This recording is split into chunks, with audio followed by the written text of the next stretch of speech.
Welcome to ఈ6 TV. నేను నవ్య. Drunk and drive లో పట్టుబడితే ఎటువంటి చర్యలు ఉండే అవకాశం ఉంది? డ్రంక్ అండ్ డ్రైవ్ లో పెనాల్టీ కట్టకపోతే కోర్టు లీగల్ గా మీ మీద ఎటువంటి చర్యలకు పూనుకునే అవకాశం ఉంటుంది? డ్రంక్ అండ్ డ్రైవ్ విషయంలో నిబంధనలు ఉల్లంఘిస్తే ఎటువంటి చర్యలు తీసుకుంటారు? ప్రస్తుతం ఇవన్నీ విషయాలపై మనతో పాటు మాట్లాడడానికి ప్రముఖ న్యాయవాది చింతలపూడి శివప్రసాద్ ఉన్నారు. వారిని అడిగి మరిన్ని విషయాలు తెలుసుకుందాం. ముందుగా నమస్తే అండి. నమస్తే అమ్మా. మనం చూస్తున్నట్టయితే తరచూ డ్రంక్ అండ్ డ్రైవ్ పేరుతో పోలీసులు చెకింగ్ చేస్తూ ఉంటారు, మిషన్ పట్టుకొని ఉంటారు, అంటే చెక్ చేస్తారు, బ్రీత్ అనాలిసిస్ చేస్తారు. కాబట్టి బ్రీత్ అనాలిసిస్ లో భాగంగా ఎంత పాయింట్ వరకు ఉంటే పోలీసులు వదిలేస్తారు, ఏది ఎక్సీడ్ చేస్తే పోలీసులు అదుపులోకి తీసుకునే అవకాశం ఉంటుంది సార్? వీళ్ళు మనకి చౌరస్తాలలో వాళ్ళు లేకపోతే వాళ్ళు ఏదో ఒక పాయింట్ పెట్టుకొని అక్కడ బ్రీత్ అనలైజర్స్ అని చెప్పేసి ఒక మైక్ లాంటి ఇది పెట్టుకొని అవి వాళ్ళు మన మూతి దగ్గర పెట్టి వాళ్ళు ఒక బ్రీత్ని మనకి ఒక గాలి వదలమని చెప్పేసి దాంట్లో బిఏసి అంటారనమాట. బిఏసి అంటే బ్లడ్ ఆల్కహాల్ కాన్సన్ట్రేషన్. అంటే మన రక్తంలో 100 mlకి 30 milligrams గనక ఉంటే that is the legal limit అనమాట. ఆ లీగల్ లిమిట్ అంతవరకు అయితే ఉండొచ్చు. దాన్ని దాటి ఉంటే గనక పోలీస్ వారు అది మోటార్ వెహికల్స్ యాక్ట్ 185 సెక్షన్ 185 కింద it is not legal. So ఆ సెక్షన్ కింద శిక్షలు వేసే అవకాశం ఉంటుంది. అంటే పెనాల్టీస్, శిక్షలు ఏవైనా సరే. సో ఇవనేది అనమాట అట్లా ఉంటుంది అనమాట. అంటే సార్, అంటే ఏ పాయింట్ వరకు వస్తే వదిలేస్తారు? ఏ పాయింట్? 30 milligrams వరకు లీగల్ లిమిట్ అనమాట. లీగల్ లిమిట్ అమ్మా. మన తీసుకునేటువంటి ఆల్కహాల్, అది బీర్ కావచ్చు, లేకపోతే మీకు ఇంకా తెలియని విషయాలు, చాలా మందికి తెలియని విషయాలు ఏంటంటే మనకి అనేకమైనటువంటి డ్రగ్స్లు, అంటే మనం వాడే మందులలో కూడా అది టాబ్లెట్స్ రూపంలో కావచ్చు, లేకపోతే పిల్లలు వాడే దగ్గుమందులు ఉంటాయి కదమ్మా. కొంతమంది ఆల్కహాల్ దొరకనప్పుడు, ఒకప్పుడు బ్యాన్ ఉన్నప్పుడు దగ్గుమందులు కూడా తాగి ఈ ఆల్కహాల్ తోటి దాంట్లో ఉండే ఆల్కహాల్ తోటి సాటిస్ఫై అయిన వాళ్ళు కూడా ఉన్నారు. సో మందులలో కూడా డ్రగ్స్ ఉంటాయి, దాంట్లో ఆల్కహాల్ ఉంటుంది. మీరు ఎప్పుడైనా చూస్తే గమనించవచ్చు దాని మీద లేబుల్స్ వాటిలలో. సో ఈ ఆల్కహాల్ అనేది లిమిట్ ఏంటంటే మనకి 100 ml ఆఫ్ 100 milliliters ఆఫ్ బ్లడ్లో 30 milligrams ఆఫ్ అది వరకు లీగల్ లిమిట్ అనమాట. అక్కడ అది దాటి ఉన్నట్టయితే కనుక వాళ్ళ బ్రీత్ అనలైజర్లో తెలిసిపోతుంది. వాళ్ళు స్టాండర్డ్ సెట్ చేస్తారు. దానికి మనకి అప్పుడే కొంచెం సౌండ్ వస్తుంది. ఆ సౌండ్ వచ్చిందంటే అది దాటి ఉన్నట్టు అనమాట. అప్పుడు వాళ్ళు ఏం చేస్తారంటే వెహికల్స్ పక్కకు తీసుకెళ్ళి వాళ్ళని ఆపి వాళ్ళు చలాన్ వేయటం, అప్పటికప్పుడు కట్టించుకోవడము, లేకపోతే వాళ్ళ ఇష్టం కావాలంటే కోర్టుకు ప్రొడ్యూస్ చేయటము. ఆ కోర్టు ప్రొడ్యూస్ చేసేసి అక్కడ ఛానల్ కట్టించడం, అక్కడ జడ్జి చేత శిక్షలు వేయించడం, ఇవన్నీ చేస్తుంటారన్నమాట. సార్, ఇప్పుడు మనం చూసుకున్నట్టయితే కొన్నిసార్లు దొరికినప్పుడు కూడా ఎవరైతే ఈ దొరికిన వాళ్ళు ఉంటారో డ్రంక్ అండ్ డ్రైవ్ చేసి, వాళ్ళు కూడా అసలు మేము తాగలేదంటారు, మెషినే కొన్నిసార్లు స్టాండర్డ్ గా లేదని చెప్పేసి వాళ్ళ వాదన వాళ్ళు వినిపిస్తూ ఉంటారు. మేము తాగినప్పుడు ఎట్లా అది సౌండ్ ఇచ్చింది అని కూడా కొంచెం వాదనలు చూస్తూ ఉంటాం సార్. మరి ఖచ్చితంగా ఈ మెషిన్స్ కూడా స్టాండర్డ్ గా ఉండాలి అనేది ఉందా, లేదంటే ఆ మెషిన్స్ లో కూడా అవకతవకలు జరిగేటటువంటి అవకాశాలు ఉన్నాయంటారా? మామూలుగా చెప్పాలంటే యాక్చువల్గా బ్రీత్ అనలైజర్స్ స్టాండర్డ్ అనేది అది ఇంతవరకు ఆ పాయింట్ ఎవరు పూర్తిగా టచ్ చేయలేదు. అవి స్టాండర్డ్గా ఉన్నాయా లేదా అని మనం చూసుకున్నట్టయితే పెట్రోల్ బంకుల్లో ఆ మిషన్స్ మ్యానిపులేట్ చేస్తున్నారని చెప్తే తెలుస్తూ ఉంటుంది. తర్వాత వేయింగ్ మిషన్స్లో మ్యానిపులేట్ చేస్తున్నారని తెలుస్తూ ఉంటుంది. మరి వీళ్ళ టార్గెట్స్ ఏమైనా రీచ్ అవ్వడానికి మ్యానిపులేట్ చేస్తున్నారా లేదా అనేది అది టెస్ట్ చేయాల్సిన అంశము. బట్ ఫైనల్గా శిక్షలు పడే దగ్గరకు వచ్చేసరికి మాత్రం ఈ breath analysers are not only the final report. అదొకటే కాదు, అది ప్రైమరీ ఇది అనమాట. దాని తర్వాత దాంట్లో కనుక 100 mlకి 30 milligrams కంటే ఎక్కువ ఉన్నట్టయితే కనుక అది ప్రైమరీ ఇది. దాని తర్వాత వాళ్ళు తీసుకొని యాక్చువల్గా ఏం చేయాలంటే బ్లడ్ శాంపిల్ తీసుకొని ఫోరెన్సిక్ ల్యాబ్ పంపించి కానీ వాళ్ళు దాని రిపోర్ట్ తీసుకొని దాంట్లో ఉన్నట్లయితే కనుక అప్పుడు మాత్రమే వాళ్ళు శిక్షార్హులు అవుతారు. అదర్వైజ్ ఇది ఓన్లీ కేవలం కొంతమంది, ఆ మధ్య ఒక కేసు చూసాము, వాళ్ళు ఏం చేశారంటే నేను అసలు తాగనే లేదు అని చెప్పి అతను అంటాడు, కావాలంటే నా బ్లడ్ తీసుకోండి అంటారు. వీడియోలు కూడా వచ్చినాయి మనకి. నేను తాగనే లేదు, నాకు కావాలంటే నా బ్లడ్ తీసుకోండి, నేను తాగకుండా నాకు అది ఎట్లా బ్రీత్ అనలైజర్లో అది ఎట్లా సౌండ్ వస్తుంది, అది మీ బ్రీత్ అనలైజర్ తప్పేమో అని చెప్పేసి చాలా వాదించాడు కూడా. సో అటువంటి సందర్భాల్లో బ్లడ్లో ఉన్నటువంటి అంటే ఫోరెన్సిక్ ల్యాబ్లో కానీ తర్వాత దాన్ని టెస్ట్ చేసే విధానంలో దాంట్లో వచ్చిందే ఫైనల్ రిపోర్ట్ మాత్రమే స్టాండర్డ్. కోర్టులు కూడా అవే పరిగణిస్తాయి. వీళ్ళు కనుక ఖచ్చితంగా తాగలేదు అని చేస్తే దీన్ని ఛాలెంజ్ చేయొచ్చు, కోర్టులో కూడా ఛాలెంజ్ చేయొచ్చు అనమాట. వాళ్ళు కోర్టులోకి వెళ్ళిన తర్వాత కూడా వాళ్ళు అడుగుతారు, మీరు దీని కింద ఈ శిక్ష కింద మీ మీద ఈ ఛార్జీలు వేశారు, ఈ ఛార్జెస్ వేశారు, మీరు చేశారా, తప్పు చేశారా లేదా అని అడుగుతారు. తప్పు చేశాము అని ఒప్పుకున్నట్టయితే ఇమీడియట్గా దాని కింద ఆ సెక్షన్స్ కింద పనిష్మెంట్స్ ఖరారు చేసేసి వాళ్ళు రాసేస్తారు. లేదంటే కనుక ఛాలెంజ్ చేస్తే కనుక మళ్ళీ డేట్లు ఇస్తూ మళ్ళీ దానికి ఆ ట్రయల్ నడుస్తుంది అనమాట. ఎందుకు ఎట్లా చేశామా లేదా దానికి అప్పుడు ఆ ఎవిడెన్స్ కింద ఈ బ్లడ్ రిపోర్ట్స్ అనేవి ఉపకారమవుతాయి. ఓకే సార్, ఇప్పుడు డ్రంక్ అండ్ డ్రైవ్ టెస్ట్ అనేది మనకి పబ్లిక్లో నడుస్తుంది. అంటే ఏదంటే ఒక రూమ్లో కావచ్చు, ఏదైనా ఒక నిర్మానుష్యంగా ఉన్న ప్రాంతంలో ఇది జరగదు. ఏదైతే ట్రాఫిక్ ఉంటుందో, ఎక్కడైతే జనాలు ఉంటారో, మీరు నేను చూస్తూ ఉంటామో అక్కడే జరుగుతుంది. కాబట్టి పోలీసు వాళ్ళు కావచ్చు మ్యానిపులేషన్ చేసి ఇన్ఫ్లుయెన్స్కి లొంగిపోయేటటువంటి పరిస్థితులు ఏమైనా ఉంటాయంటారా ఇక్కడ? సహజంగా అన్ని కెమెరాస్ ఉంటాయమ్మా, వీళ్ళు పెట్టుకునే కెమెరాస్ ఉంటాయి. అదర్వైజ్ స్తంభాలకి పెట్టినటువంటి సీసీ కెమెరాస్ ఉంటాయి. ఆ సీసీ కెమెరాస్ అవి ఉన్న చోట కానీ ఇటువంటివి మ్యానిపులేట్ చేయడానికి అవకాశం ఉండదు. జనరల్గా 99% ఇవన్నీ పెనాల్టీస్ తోటి పోయేవి. కాబట్టి వీళ్ళు పోలీస్ వాళ్ళు ఎక్కువగా వీళ్ళు ఏమీ చేయరు, మ్యానిపులేషన్కి అవకాశం ఉండదు. ఎవరన్నా బాగా తెలిసిన వాళ్ళు, వాళ్ళ సొంత ఇంటి వాళ్ళు, బాగా చుట్టం పక్కింటి వాళ్ళు ఏమన్నా వస్తే ఏమన్నా ఏమన్నా చేసే అవకాశం ఉంటుందేమో కానీ బ్రీత్ అనలైజర్ వచ్చినా కానీ ఏదో చూసిపెట్టి 99% బ్రీత్ అనలైజర్స్ తోటి ఈ మ్యానిపులేషన్ అవకాశము అవసరం కూడా ఉండదు. కానీ ఎప్పుడు మ్యానిపులేట్ చేస్తారంటే దీనివల్ల యాక్సిడెంట్ల వల్ల ఇంజూరీస్ అయ్యి హర్ట్ కానీ, గ్రీవియస్ హర్ట్ కానీ, డెత్ కానీ ఏమన్నా జరిగి ఉంటే అప్పుడు మాత్రమే ఇవి మ్యానిపులేట్ చేయడానికి డ్రైవ్ చేసింది నేను కాదు, అతను కాదు అని చెప్పే దాంట్లో అట్లా మ్యానిపులేట్ జరుగుతుంది. కానీ ఈ ఓన్లీ దీనికోసం మాత్రం మ్యానిపులేషన్ జరగదమ్మా 99%. ఎందుకంటే ఇవి పెనాల్టీస్ తోటే అయిపోతాయి. జనరల్ గా పెనాల్టీస్ అండ్ శిక్షలు కూడా ఉంటాయి. ఎక్కువగా పెనాల్టీస్ వదిలిపెడుతూ ఉంటారు అనేది. సార్, మనం ఇప్పుడు చూస్తే ఏదైతే వెహికల్ డ్రంక్ అండ్ డ్రైవ్లో మనము కల్ప్రిట్ అని తెలియగానే వెహికల్కి ఏ విధమైన పనిష్మెంట్ ఉంటుంది, మనకి ఏ విధమైన పనిష్మెంట్ ఉంటుంది, వెంటనే పోలీసులు ఏం చేస్తారు ఆన్ ద స్పాట్లో? అంటే ఇప్పటికి కూడా చాలా మందికి తెలియనటువంటి విషయం కాబట్టి. అంటే జనరల్గా మనకైతే వెంటనే కొంచెం తక్కువ మోతాదులో ఉంటే వీళ్ళంతటి వీళ్ళు పెనాల్టీ వేసేసి అప్పటికప్పుడు అంతా పంపించేసే అవకాశం కూడా ఉంటుంది. కానీ జనరల్గా ఏంటంటే అందరినీ వీళ్ళు ఇంకొకసారి ఇలా చేయకుండా సింపుల్గా డబ్బులు అంటే డబ్బులు లెక్కలేని వాళ్ళు ఉన్నారు ఇలా రోజుల్లో చాలామంది. ఆ ఉన్న సింపుల్ అమౌంట్ కట్టేసేసి వాళ్ళు నెగ్లిజెంట్గా పోతూ ఉంటారని చెప్పి దాదాపుగా అందరినీ కోర్టు ముందర ప్రొడ్యూస్ చేస్తూ ఉంటారు. అక్కడ కోర్టుకి తీసుకెళ్తే వాళ్ళకు ఇది పెట్టి కేసు కింద బుక్ చేస్తారనమాట. ఆ రోజు బుక్ చేసిన రోజు పోవాలి, జడ్జి గారు మళ్ళీ ఈ కేసులు తీసుకునేదాకా మిగతా అన్ని కేసులతో పాటు కాకుండా ఈ కేసులు కూడా మళ్ళీ సపరేట్గా తీసుకునేదాకా వీళ్ళు వేచి ఉండాలి. వీళ్ళందరికీ అసలు కోర్టుకి తిరిగితే విసుగు పుట్టాలి. మళ్ళీ ఇంకోసారి అమ్మా ఎందుకురా బాబు ఈ కోర్టుల చుట్టూ తిరగడము, మనం దీనికంటే ఈ డ్రంక్ అండ్ డ్రైవ్ దొరకకుండా ఉండటం మేలు, సరే తాకుండా ఉండటం మేలు, లేకపోతే మనం డ్రైవ్ చేయకుండా ఉండటం మేలు అనే విధంగా అట్లా చేయడం కోసమైనా సరే వీళ్ళు జనరల్ కోర్టుల దాకా తీసుకుపోతుంటారు. కోర్టులోకి తీసుకుపోతే అక్కడ ఒకటే రోజు చాలా వందల మందిని పట్టుకొస్తారు. వీళ్ళు ఒక రోజు ఇవాళ రోజున పట్టుబడితే రేపు కానీ ఎల్లుండి కానీ మళ్ళీ ఒక రోజు ఏదో డేట్ చెప్తారో ఆ డేట్ ప్రకారము వెళ్తే వీళ్ళ గుంపులుగా ఉంటారు. కోర్టుల్లో అడ్వకేట్స్ నడవడానికి కూడా ప్లేస్ లేనంత మంది వస్తూ ఉంటారు అనమాట. మేమే పక్కకు జరగండి అని చెప్పి వాళ్ళని రిక్వెస్ట్ చేసుకొని మరి కోర్టులోకి పోవడానికి కూడా అంత రద్దీగా ఉంటుంది. ఒక్కొక్కసారి ఏదో స్పెసిఫిక్ డేట్ పెట్టిన రోజు అందరినీ ఒక్కొక్కరిని పిలిచి వారిని నేరం చేశారా లేదా అంటారు. వీళ్ళే ముందర ప్రిపేర్ అయిపోతారు. నేరం చేయలేదని ఎందుకు వచ్చింది గొడవ, మళ్ళీ 10 సార్లు తిరగాల్సి వస్తుందని చెప్పేసి నేరం చేశానని చెప్పేస్తే జనరల్గా ఎక్కువగా పెనాల్టీస్ తోటే అయిపోతూ ఉంటుంది. పెనాల్టీ వేసి పంపించేస్తుంటారు. పెనాల్టీ అక్కడ సెక్షన్లోనూ వాళ్ళ ఈ కానిస్టేబుల్స్ వాళ్ళు కట్టించేసుకుంటారు. అంతటితో అయిపోతుంది. దీని మీద ఇంకా సివియర్ పనిష్మెంట్ కూడా ఉంటాయమ్మా.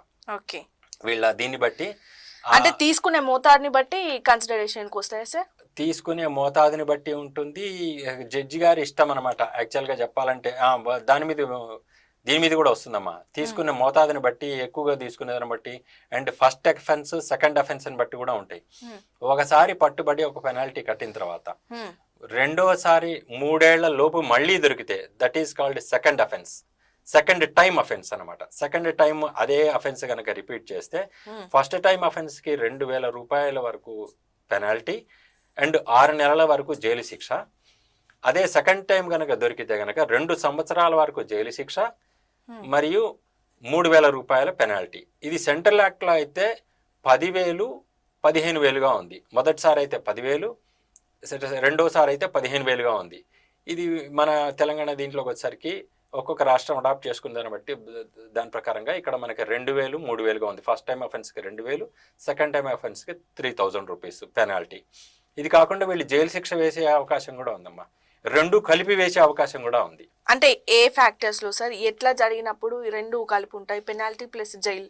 వీళ్ళ ఈ 2 కలిపి అంటే అది జడ్జి గారి దీన్ని బట్టి ఉంటుంది. జడ్జి గారి ఆయన డిస్క్రిప్షన్ అనమాట. జనరల్గా ఎక్కువగా పెనాల్టీసే వేస్తుంటారు.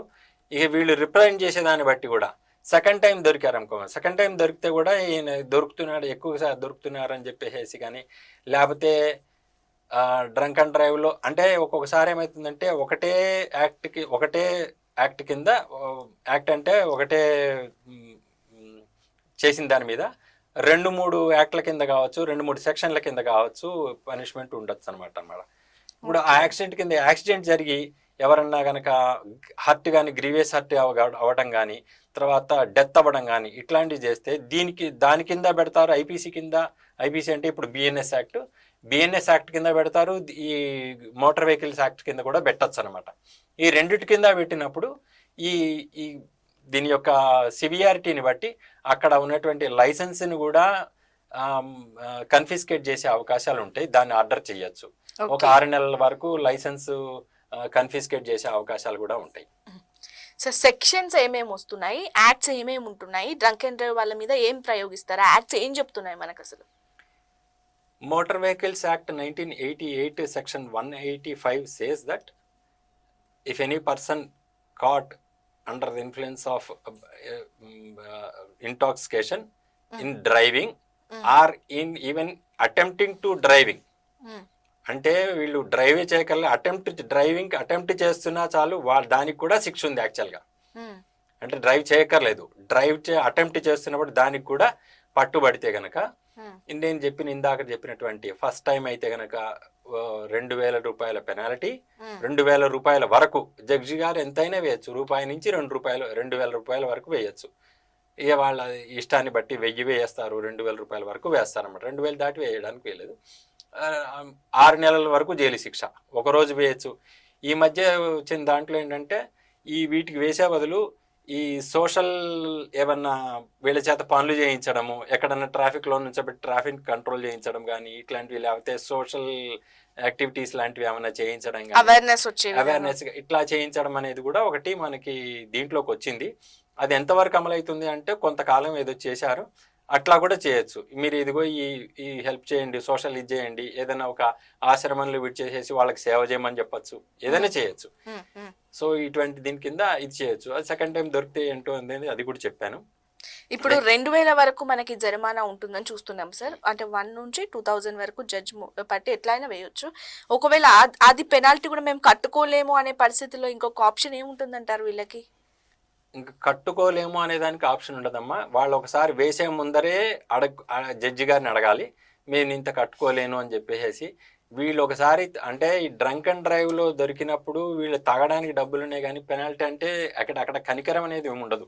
ఇంకా వేరే కేసుల్లో అయితే అన్నా తెలియక చేసింది లేదా బై యాక్సిడెంట్ చేసింది అయితే ఏమన్నా కనికరాలు ఏమైనా ఉంటాయేమో, కానీ దీంట్లో రాసేస్తారు వీడు సపోజ్ ఏం చేసైనా సరే, లేకపోతే ఒక 4 రోజులు తాగుడు మానేసైనా సరే ఆ పెనాల్టీ కట్టాల్సిందే, అప్పు చేసైనా సరే ఎవరో ఒకళ్ళు. దీంట్లో కనికరాలు ఏమి ఉండవమ్మా. కాకపోతే ఆ జడ్జి గారు ఆ రోజు ఉండే మూడుని బట్టి జనరల్గా 1,000 రూపీస్ అట్లా వేస్తూ ఉంటారు. 1,000, 1,500, 2,000 రూపీస్ ఎంత అంటే అంత వేసేస్తూ ఉంటారు. అది కట్టవలసిందే, తప్పదు. కట్టకపోతే వెహికల్ మామూలుగా లైసెన్స్ అవి తీసేసుకుంటారు. దొరికినప్పుడే లైసెన్స్ తీసుకొని వీళ్ళు వచ్చి పెనాల్టీ కట్టిన తర్వాత లైసెన్స్ లేని పక్షంలో ఏం చేస్తారు ఆ వెహికల్ కి? లైసెన్స్ లేని పక్షంలో బండి అయితే సీజ్ చేస్తారు, ఓనర్ని పిలుస్తారు.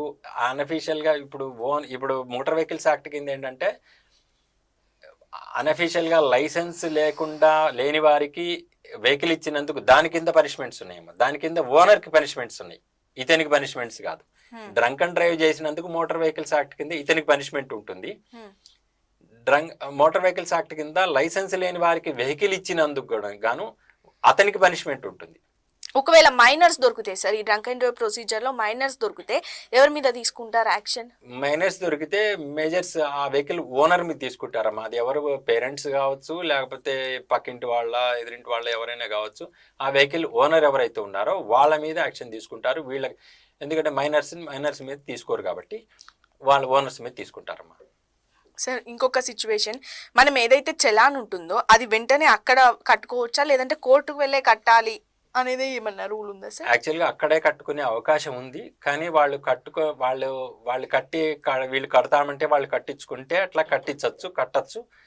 అట్లా కట్టకుండా కూడా జనరల్గా వీళ్ళు పోలీసులు ఎక్కువగా ఇక్కడ కట్టించుకుంటుంటారు, లేకపోతే అక్కడికి రమ్మని చెప్తూ ఉంటుంటారు. అది వాళ్ళ పోలీసులు వాళ్ళు చేసే దీన్ని బట్టి ఉంటుందమ్మా. ఎక్కువగా పోలీసులు అక్కడికే రప్పిస్తూ ఉంటారు, కోర్టులకే రప్పిస్తూ ఉంటారు. అంటే ఇందాక మీరు చెప్పినట్టు ఏంటి, ఇంకొకసారి తిరగడం ఏంటి అని విసుకొచ్చే వరకు కూడా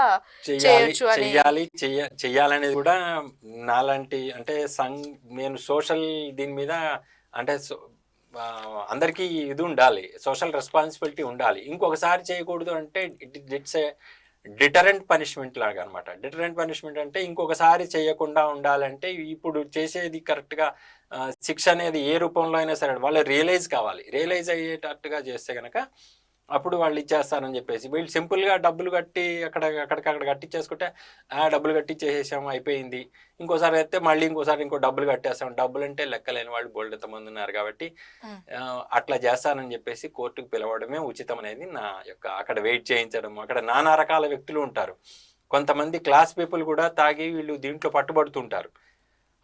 క్లాస్ పీపుల్తో మాస్ పీపుల్ అక్కడ ఉండే ఆ గుంపులో వాళ్ళని చూసుకుంటుంటే ఇంకొకసారి అరే నాయన ఎందుకు మనం తాగాము, అనవసరంగా తాగి ఇంకోసారి డ్రైవ్ చేయొద్దు.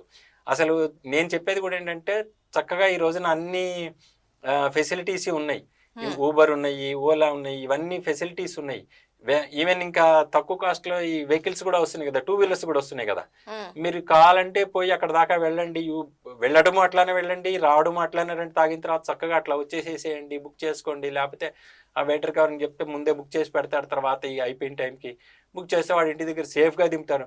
మీ ఒక్కళ్ళ సేఫ్టీ ఒకటే కాదు, జనాల సేఫ్టీ కోసం ఈ యాక్ట్లు కానీ ఈ డ్రంక్ అండ్ డ్రైవ్ దీంట్లో చెప్పింది ఏంటంటే జనాల సేఫ్టీ, పబ్లిక్ సేఫ్టీ గురించి.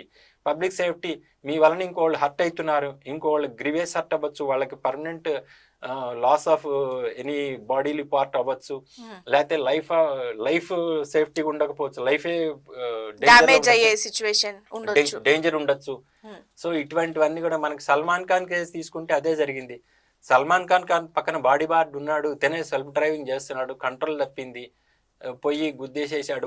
అందుట్లో నూరుల్లా అనేమో అనుకుంటా ఒక అతను చచ్చిపోయాడు, 4 ఇంజూర్ అయ్యారు. అది చాలా పెద్ద సంచలనమైన కేసు అయింది. సో అటువంటి కేసులు చాలా ఉన్నాయి. ఈ మధ్య ఇక్కడ పంజగుట్టలో కూడా వాళ్ళ జరిగింది ఒకటి, ఒక ప్రముఖ రాజకీయవేత్తకు సంబంధించింది. సో డ్రంక్ అండ్ డ్రైవ్ అనేది అసలు జనాలకు కూడా ఎందుకో మరి ఎంత చెప్పినా, ఎంత అవేర్నెస్ ఇచ్చినా కూడా, ప్రతిసారి ఎప్పటికప్పుడు ఇచ్చినా కూడా వీళ్ళు ఏం కాదులే. ఇంకొక ముఖ్యమైన విషయం ఏంటంటమ్మా, నేను ఒక బీరే తాగాను, లేకపోతే నేను ఇంతే తీసుకున్నాను, ఒక పెగ్గే తీసుకున్నాను, ఈ పెగ్గులో తోటి నాకేమి రాదులే, ఏం కాదులే, ఐఎమ్ వెరీ కాన్షియస్ గా ఉన్నాను, నాకేం మత్తెక్కలేదు అని అనుకుంటారు. But it is not like that. ఇక్కడ చాలా వరకు ఏంటంటే మనకి ఇప్పుడు షుగర్ పేషెంట్స్లో మెటబాలిజంని బట్టి ఆ షుగర్ లెవెల్స్ ఎట్లా ఉంటాయో, వాళ్ళ మెటబాలిజం బాగా లేకపోతే ఆ షుగర్ లెవెల్స్ ఇదిగా ఉంటాయి. అట్లానే వీళ్ళ మెటబాలిజంని బట్టి వీళ్ళు తీసుకున్న ఇంటేక్ ఆఫ్ ఆల్కహాల్ కొంచెం క్వాంటిటీ అయినా, ఎక్కువ క్వాంటిటీ అయినా, లైట్ ఆల్కహాల్ తీసుకున్నా, అంటే లైట్ డ్రింక్ తీసుకున్నా, హార్డ్ డ్రింక్ తీసుకున్నా కూడా వీళ్ళ మెటబాలిజంని బట్టి బాడీలో దాని యొక్క ఇంపాక్ట్ అనేది చూపిస్తుంది అనమాట. అంటే ఆ బ్లడ్ లో ఉండేటువంటివి ఆ మెటబాలిజం కరెక్ట్ గా లేకపోతే వీళ్ళకి కొంచెం తీసుకున్నా కానీ అది బాగా ఎక్కువ చూపించవచ్చు. అది చూపిస్తుంది కాబట్టి అది తెలియదు చాలా మందికి. నేను కొంచెమే తీసుకున్నాను, ఒక పెగ్గే తీసుకున్నాను, అక్కడ బలవంతం చేస్తుంటారు. ఒక్కొక్కసారి తాగిన వాళ్ళు కూడా తాగిన వాళ్ళ దగ్గర కూర్చుంటుంటారు, కొంచెమే తాగు, ఏం కాదు, ఒక పెగ్గు తాగితే ఏం కాదు, అన్నట్టుగా కొంత బలవంతం చేస్తుంటారు. అట్లా తాగే వాళ్ళు కూడా ఉన్నారు. అట్లా తాగేటప్పుడు వీళ్ళు ఒక పెగ్గ కదా ఏం కాదులే అని నేను కాన్షియస్గా ఉన్నాను కదా అని చెప్పేసి వాళ్ళు అనుకుంటారు. But it is not correct. వాళ్ళ బాడీ మెటబాలిజంని బట్టి, ఇంకోటి ఏజ్ని బట్టి వాళ్ళ మెటబాలిజం ఉంటుంది. వాళ్ళ సెక్స్ అంటే ఆడ మగ పురుషులకి స్త్రీలకి సంబంధించి వాళ్ళ దాన్ని బట్టి కూడా వీళ్ళ మెటబాలిజం ఉంటుంది. సో ఇన్ని రకాలుగా ఏజ్ని బట్టి ఇన్ని రకాలుగా ఉంటుంది. దాన్ని బట్టి వీళ్ళ బాడీలో 100 mlకి 30 లీగల్గా అలో చేసేది ఏంటంటే 30 milligrams ఆఫ్ ఆల్కహాల్ అనమాట, పర్మిటెడ్. అంతవరకు ఉంటే మాత్రమే అది అఫెన్స్ కాదు. దాన్ని దాటి ఉంటే మాత్రం అది సౌండ్ వస్తుంది, ప్రైమరీ డిటెక్షన్ అయిపోతుంది. దాని తర్వాత వాళ్ళు యాక్చువల్గా ఇన్ఫ్యాక్ట్ చేయాలంటే వీళ్ళు ఒప్పుకున్నట్టుగా దొరకంగానే వీళ్ళు చేసేసిన తర్వాత ఒప్పేసుకున్నట్టుగా సంతకాలు పెట్టమంటారు. వీళ్ళు సంతకం పెట్టేసేసారనుకోండి, దేర్ ఎండ్స్ ది మ్యాటర్, అయిపోయింది, వీళ్ళు ఒప్పేసుకున్నట్టు. అది మళ్ళీ అక్కడికి పోయి కోర్టు దగ్గరికి పోయిన తర్వాత కూడా ఊరికనే ఒకసారి అడుగుతారు. అడిగితే అడగచ్చు, లేకపోతే ఇంతమంది గుంపులో పోయిన తర్వాత వాళ్ళు పెనాల్టీ రాసేస్తున్నాం తాగేవా అని అడుగుతారు, లేకపోతే లేదు. వీళ్ళు టక్కన ఎందుకురా బాబు పెనాల్టీ కట్టేసుకుంటే నోరు మూసుకొని టక్ పెనాల్టీ రాసేస్తారు, పంపించేస్తారు, వీళ్ళు పెనాల్టీ కట్టేసుకుంటారు. ఇన్ఫ్యాక్ట్ ఏంటంటే ఎప్పుడన్నా ఇట్లాంటి కోర్టు ముందరికి తీసుకెళ్ళినప్పుడు నువ్వు తప్పు చేసావని పోలీసుల వారు చెప్తున్నారు, కేసు ఫైల్ చేశారు, ఇది కరెక్టా కాదా అని అడగాలి. అడిగితే నేను అవును కాదు, నేను తప్పు చేయలేదని ఒప్పుకోవాలి, లేకపోతే చేశానని ఒప్పుకోవాలి, లేకపోతే చేయలేదని చెప్పాలి. చేశాను అని అంటే అయిపోయింది, వాళ్ళు రాసింది కరెక్టే, పెనాల్టీనో లేకపోతే శిక్షనో వేసేస్తారు. లేదు చెయ్యలేదు అంటే కనుక trials, there it starts trial అనమాట. అంటే ప్రూవ్ చేసుకునే ప్రాసెస్ లో ఉండాలి, ప్రూవ్ చేసుకునే ప్రాసెస్ లో ఉండాలి. ప్రూవ్ చేసుకోవాలంటే నెక్స్ట్ ఇంకో డేట్ ఇస్తారు, వీలైతే అడ్వకేట్ పెట్టుకోవాలి. నువ్వు నిజంగా తాగకుండా గనక అట్లాంటివి వస్తే అప్పుడు ఆ మిషన్ మీద కూడా మనం టెస్టిఫై చేయించచ్చు అనమాట. ఆ మిషనే కరెక్ట్ కాదనో ఏదైనా కానీ మన బ్లడ్లో వెంటనే ఇమీడియట్గా ఒకవేళ చేసి కనట్టయితే బ్లడ్ శాంపిల్ తీసుకోమని చెప్పాలి. ఆ మధ్య ఒక సంచలనమైన ఒక వీడియో చూసినామా, అది చాలా నేను బ్లడ్ తీసుకోండి కావాలంటే, నేను అసలు తాగలేదు అంటాడు. మరి బహుశా అతను ఏమన్నా డ్రగ్స్ అంటే వేసుకునే మందులు ఉంటాయి, ఒకసారి దగ్గు మందు ఉంటుంది, దగ్గు మందులో ఆల్కహాల్ ఎక్కువ ఉంటుంది. ఎందుకంటే వీళ్ళు ఎక్కువగా దగ్గుతూ ఉంటే వీళ్ళకి ప్రాపర్గా నిద్ర పట్టదు, వీళ్ళకి ఉపశమనం కలగదని చెప్పేసి దాంట్లో కొంచెం ఆల్కహాల్ కంటెంట్ పర్సంటేజ్ కొంచెం ఎక్కువ ఉంటుంది. దాంట్లో అప్పుడు నిద్ర వస్తే కొంచెం హాయిగా వాళ్ళకి ఆ దగ్గు నుంచి ఉపశమనం కలుగుతుందని చెప్పేసి ఆ రకంగా ఇచ్చేస్తుంటారు. ఓకే సార్, ఇప్పుడు దొరికిన వెహికల్ ఆర్టీఏ యాక్ట్ ప్రకారము వెహికల్ మీద కూడా ఏమైనా యాక్షన్ తీసుకునే ఛాన్స్ ఉంటుందా సార్? ఉంటే ఏ సిచ్యువేషన్స్ లో ఉండొచ్చు? ఇదే కోర్టు వారు ఒక్కొక్కసారి కొన్ని ఆ సివియారిటీని బట్టి ఈ లైసెన్స్ని కన్ఫిస్కేట్ చేసేటువంటి అవకాశం ఉందన్నమాట. 6 నెలల వరకు ఈ లైసెన్స్ని కన్ఫిస్కేట్ చేసేయచ్చు. అంటే లైసెన్స్ని కన్ఫిస్కేట్ చేస్తే వీళ్ళు లైసెన్స్ లేక without licence driving the vehicle is also an offence under the Motor vehicles Act. So కాబట్టి మళ్ళీ అట్లా కనుక లైసెన్స్ లేకుండా వీళ్ళు డ్రైవ్ చేస్తే అక్కడ పట్టుబడితే మళ్ళీ అదొక అఫెన్స్ అవుతుంది. కాబట్టి భయపడి చేయరు. కాబట్టి అందుకని లైసెన్స్ని ఫస్ట్ కన్ఫిస్కేట్ చేస్తారు. తర్వాత 6 నెలల తర్వాత మళ్ళీ వాళ్ళు దాన్ని మళ్ళీ అప్లికేషన్ పెట్టుకుంటే దాన్ని రిలీజ్ చేయొచ్చు కాక. ఓకే, అంటే లైసెన్స్ని సీజ్ చేసే ఛాన్స్ ఉంటుంది, 6 months తర్వాత మళ్ళీ దాన్ని రివీల్ చేసే ఛాన్స్ కూడా ఉంటుంది. సార్, ఇప్పుడు ఏదైతే చివరిగా డ్రంక్ అండ్ డ్రైవ్కి సంబంధించి యాక్సిడెంట్స్ జరిగిన కేసెస్లో ఇన్సూరెన్స్ ఎట్లా క్లెయిమ్ చేయొచ్చు అంటారు? దీని ఎఫెక్ట్ ఏంటంటే ఈ ఒకసారి తాగి డ్రైవ్ చేసిన తర్వాత దీని ఇంపాక్ట్స్ అనేవి చాలా రకాలుగా ఉంటాయి. దాంట్లో ఇన్సూరెన్స్ అనేది కూడా ఒకటి. ఇప్పుడు మనం కేవలం తాగే మనంతటా మనం పోతూ డ్రంక్ అండ్ డ్రైవ్లో వాళ్ళు అంటే ఆ బ్రీత్ అనలైజర్కి ఊది పట్టుబడితే ఇది ఒక రకం. అట్లా కాకుండా మనం తాగిన దానికి బ్రెయిన్ కంట్రోల్ తప్పి ఎవరికన్నా మనం యాక్సిడెంట్ చేస్తే అది పబ్లిక్ ప్రాపర్టీని డ్యామేజ్ చేసి ఉండటం కావచ్చు. ఏదైనా పర్సన్స్కి ఎవరైనా యాక్సిడెంట్ చేస్తే వారికి హర్ట్ కావచ్చు. హర్ట్ అంటే only just evenly bodily pains, injury కూడా అవసరంలా. వాళ్ళు అట్లా గుద్దితే జస్ట్ అట్లా పడిపోగానే వాళ్ళకి నొప్పులు వస్తాయి. మనకి కనపడకుండా మూగ దెబ్బలు అంటూ ఉంటారు. మూగ దెబ్బలు అట్లా అంటే కనపడకుండా బాడీలీ పెయిన్స్ ఉన్నప్పటికీ కూడా that is called hurt. Grievous hurt అంటే ఏంటంటే రక్తం రావచ్చు, విరగవచ్చు, వేళ్ళు విరగవచ్చు, లేకపోతే ఇంకేదైనా కావచ్చు, ఏదైనా కాలు ఫ్రాక్చర్ కావచ్చు, ఏదైనా కావచ్చు, గ్రీవియస్ హర్ట్ అనమాట. ఇటువంటివి జరగచ్చు. లేకపోతే వీళ్ళు జరిగి వాళ్ళ ప్రాణాల మీదకే రావచ్చు. ఆ ప్రాణాల మీదకి వచ్చినప్పుడు కూడా ఇటువంటి అన్నిటి మీద కూడా ఉమ్, ఒకసారి ప్రాణాల మీదకి వచ్చినా లేకపోతే గ్రివియస్ హర్ట్ అయ్యి ఏదన్నా బాడీలీ పార్ట్ లాస్ అయినా కూడా permanent disablement of the any bodily part um, వాళ్ళకి ఇన్సూరెన్స్ యాక్ట్ ఏం చెప్తుందంటే మోటార్ వెహికల్స్ యాక్ట్ కింద థర్డ్ పార్టీ ఇన్సూరెన్స్ అనేది కంపల్సరీ. ఉమ్, ఇప్పుడు ఈ రోజుల్లో ఇన్సూరెన్స్ అనేది అందరూ చేస్తున్నారా చేయట్లేదా అంటే కొంతమంది చేస్తున్నారు చేయట్లేదు, కానీ థర్డ్ పార్టీ ఇన్సూరెన్స్ అనేది కంపల్సరీ. ఉమ్, ఇప్పుడు కాంప్రహెన్సివ్ ఇన్సూరెన్స్ అని చెప్పి దానికి దీనికి తేడా ఎక్కువ లేదని చెప్పేసి చాలా మంది కంపల్సరీ మా దగ్గర అది లేదండి, థర్డ్ పార్టీ ఇన్సూరెన్స్ లేదండి అని కాంప్రహెన్సివ్ ఇన్సూరెన్స్ చేస్తున్నారు. ఓకే. అంటే బాడీ ఫుల్ వెహికల్ తో సహా డ్యామేజ్ ఏమైనా అయితే వెహికల్ కూడా అన్ని చేస్తారనమాట. ఓకే. ఈ థర్డ్ పార్టీ ఇన్సూరెన్స్ అంటే మన వెహికల్ ద్వారా వెళ్ళి మనం ఇన్సూరెన్స్ కట్టుకొని థర్డ్ పార్టీ ఇన్సూరెన్స్ మనం వెళ్ళి ఇంకెవరికన్నా కనుక డ్యామేజ్ చేస్తే త్రూ వెహికల్ బై యాక్సిడెంట్ ఉమ్, ఉమ్, వారికి జరిగిన నష్టానికి వెహికల్కి కావచ్చు లేకపోతే అతని బాడీకి కావచ్చు, ఓకే. మెడికల్గా హాస్పిటల్లో చేరిన దగ్గర నుంచి వాళ్ళకి అయ్యింది మొత్తము వాళ్ళు ఈ ఇన్సూరెన్స్ కంపెనీ వాళ్ళు కట్టాలి అనేది థర్డ్ పార్టీ ఇన్సూరెన్స్.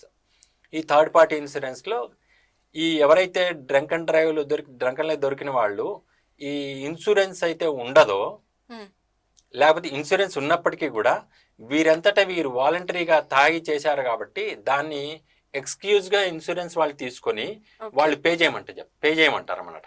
ఓకే.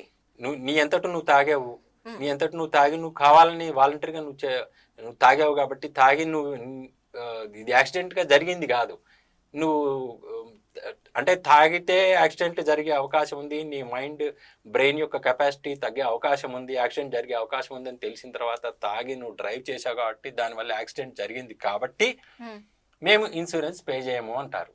అంటే ఇప్పుడు ఎవరికైనా బాగా చేసి వీళ్ళు హెవీగా పెనాల్టీ అమౌంట్ పే చేసుకోవాల్సి వస్తే వీళ్ళ పర్సనల్గా వీళ్ళు పే చేసుకోవాలి. కోర్టుకు వెళ్ళినా ఇటువంటివి ఎంటర్టైన్ చేయరనమాట, ఎందుకంటే వీళ్ళంతటి వీళ్ళు తాగిచ్చేసారు కాబట్టి. అదే జనరల్గా నార్మల్గా తాగకుండా పోయి ఏదైనా యాక్సిడెంట్ చేశారనుకోండి, యాక్సిడెంట్ చేసినప్పుడు అప్పుడు ఈ ఇన్సూరెన్స్ యాక్ట్ అప్లికబుల్లోకి వచ్చేస్తుంది.